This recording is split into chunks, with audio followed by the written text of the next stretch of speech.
What's up guys, I'm Sean. Welcome back to Fix My Home channel. Today in this video I want to show you how to change the Fahrenheit to Celsius or Celsius to the Fahrenheit on this GE PATC unit. It's very simple. You need just to go to the setting and do it. Let's start it.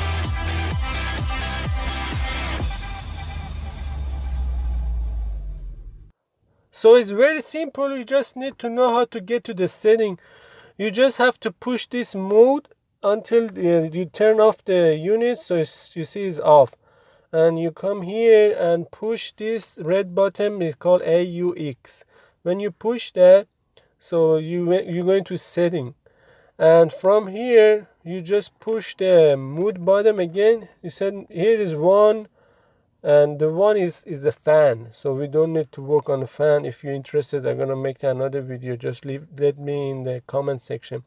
So number two is we see 2F is the Fahrenheit, so we're gonna push that positive. So now it's change it to 2C is the centigrade. So we're gonna now turn off or unplug it from the breaker. Not the breaker, you can do from breaker or just the outlet. Just unplug it and plug back in. So I'm unplug it and plug back in. So as you see, it's showing 29. So 29 is the centigrade. So I'm going down to 25, and this is centigrade now. So now I want to put it back to the Fahrenheit. You just go to the off again.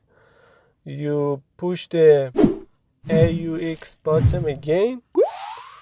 You go into the mode, you push in the mode,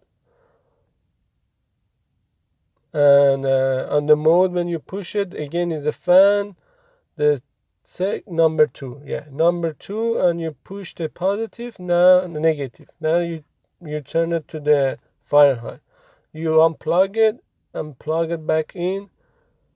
So this has a breaker. Just push the breaker and turn it back on. There you go. So now just is off. So I push the mode, it's 60. So now it's back to the Fahrenheit. It was very easy and simple. I have another video to show you how to work on this unit, this GE. So if you consider subscribe and push the like button. See you for the next video. Have a great day.